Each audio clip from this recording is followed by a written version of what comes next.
Hey guys, it's Henry's Story and welcome to my channel where I help other creators like me who do both photography and video improve their content. On this video, I'm going to take you with me on an event photography job. It's a small event, private, there's about 15 people there, so it's going to be especially hard trying to make it look like it's full, like the room is full, and making people look good. What am I covering in this video? Camera gear, camera settings, why I prefer not to use flash, how I capture behind the scenes, and business tips.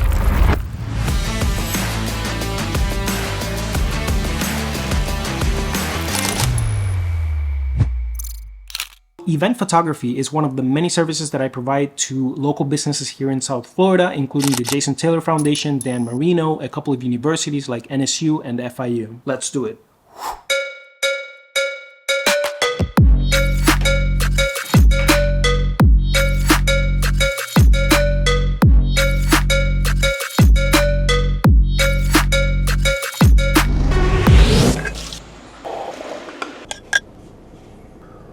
Oh, that's hot.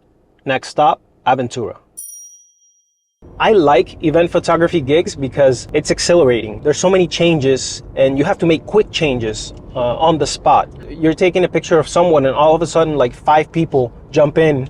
So, you got to react, and that you have to change your aperture. Maybe now it's not 2.8. Now you change it up because people are, not in a straight line and it's a little bit of chaos. Taking photos with a smile, interacting with people, hey, move here, yeah, laughing, making jokes, to be personable. Very important.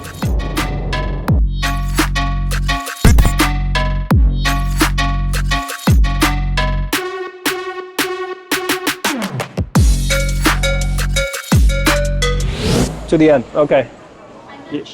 Yep, I'll see you there. All right, bye.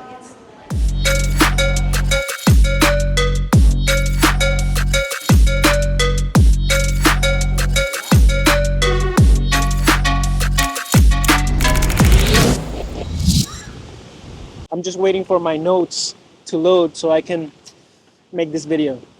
I don't know if you can hear that.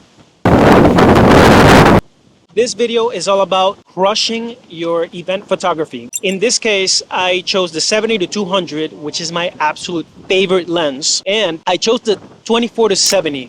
Some people like to go with a wide and then the 70-200, but I find sometimes I can only take so many photos with the wide angle, and I can get better photos with the 24-70 because it's almost a telezoom at 70. So I can get really nice detailed shots, of wine glasses or people's hands, writing, people smiling, and I can get that subject separation because you got that extra room to play with. That's the reason I chose the 70-200 and the 24-70. That being said, most of the shots, I would say like 90% of the shots were with the 70-200, as you can see, because I absolutely love that lens. Did I use flash? Did I not use flash? I think I mentioned this in the car. I used flash for like the first 3 photos because the room was really dark and I was taking photos of the food at first. But I ended up taking off the flash because I like doing my event photography without flash. I think it comes out better for 2 reasons. One, I don't distract the presenters with the flash. Okay, it's very distracting for the people too, They feel uncomfortable. The second reason is, I forgot what the second reason was.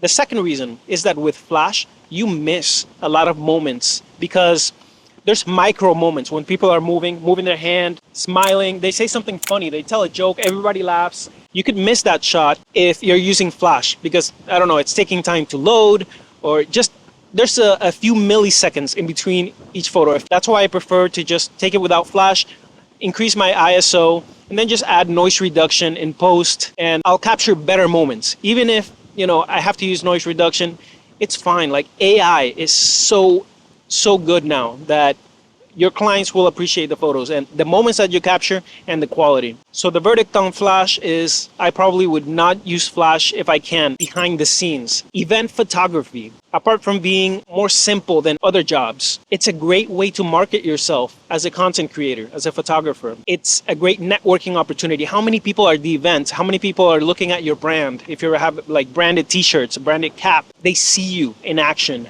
And then they're going to ask for your business card. That's one of the ways that I've been able to grow locally here in South Florida, doing events. Look at it this way. They're paying you to create your own content that you're going to add to your gallery, which is going to be amazing. You're also getting seen by a lot of people. And the photos that you take, you can use them for your next event. Somebody asks you, hey, do you do event photography? Yes, this is the last event I did. These are the quality of photos that I take. So just a little tip or a little mindset tip for you if you do events. Hopefully you can hear me through this wind. It's crazy. I know I've already said that 1,000 times. Cut. Consider bringing in somebody. For example, in this case, I gave my camera to my assistant, my wide angle, and I told him just shoot. I put it in 24 frames per second, and he was just filming me. And I can use that now for this video because that's what I wanted. I wanted to cover this event. You can use that content for social media. You can use it for so many things. If you can have them take photos and add those to your website, for example, to promote yourself. So it's a very worthwhile investment to bring in somebody. I am it's one of the best things I've done with my business is hire an assistant to come to all my jobs. By the way, did you see that behind the scenes setup I had with the Insta360 Go 3? Check this out. I got my assistant filming me right now, but also I got this little camera, the Insta360 Go 3. It's perfect for this because it doesn't weigh anything. You can just hook it up to your camera and get behind the scenes. I find that putting an action camera is still even heavier because if you have to, hold your camera for hours, it's going to add to the weight and it's going to get uncomfortable. Your wrist is going to hurt. So the Insta360 doesn't weigh anything, but you barely feel it on the camera. All right, let's go through the camera settings I used for this event in case you're interested. If not, you can skip to the next section. For both cameras, the one that had the 70-200 and the 24-70, both were in TV mode. The reason they were in TV mode is because it's low light. It's a low light scenario and I don't want blur in my images. So I had it at around 160, 1/160 shutter.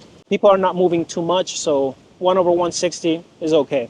In shutter priority mode, your aperture is changed automatically, all right? But you can indirectly change your aperture if you change your ISO. Play around with that and you'll see how to get the aperture you want. I like shutter priority mode because there's a lot of changes. Once you move to another side of the room, maybe there's light coming in from the window and you gotta be fast because you want to capture the special moments that are only a fraction of a second.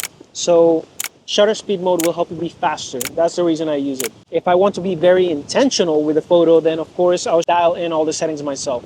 My ISO, for example, I remember it varied widely because there was a window there. So when I got closer to the window, it got brighter, so I lowered my ISO to compensate. White balance, I feel that auto white balance is not good. I like to use auto white balance white sometimes just to make everything white. But then if there's a lot of tungsten lights in the room, it can fail and become orangey. So I just set it to manual white balance, and I kept it at like 4,000, 4,500, just so it didn't look blue, but just to keep it white. And then both cameras were in that setting. For autofocus, I switched back and forth between eye detection and area detection. And sometimes I just put it on manual focus because, I didn't want to focus on what I wanted. So Canon, you got to work on that, please. I know you have good autofocus, but sometimes it just doesn't work very well. All right, I think I covered what I wanted to cover. It's starting to rain, sprinkle. The weather's like bipolar right now. So I'm going to go to Florio's Little Italy and get a slice of pizza. And then after pizza, we'll head on over to Lightroom Classic, and so I can show you my workflow, how to edit the photos, and what I use to deliver them and be extra professional. The point is that I want you to crush your corporate event photography. Just be super professional so they keep coming back and they keep giving you referrals. See you in a few. Let's try to get some good footage. Some scary footage for Halloween that's coming up. Very cloudy, windy, gloomy.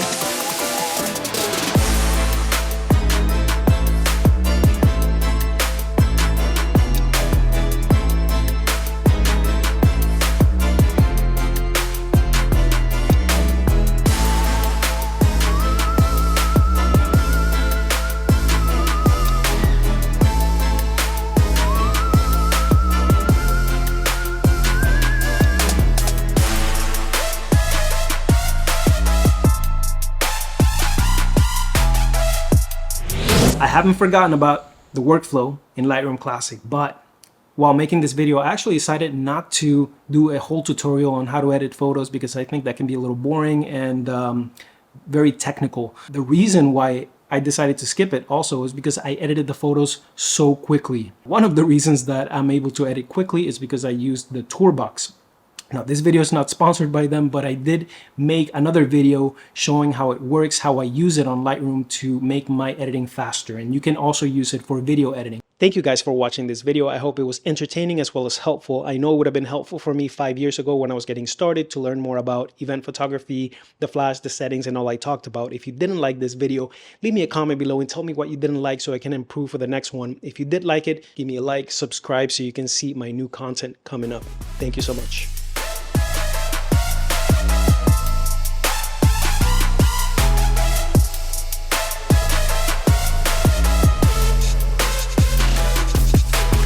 The wind is crazy today. What's happening? I don't know. The hurricane's already passed, so I don't know what. Look at the fountain.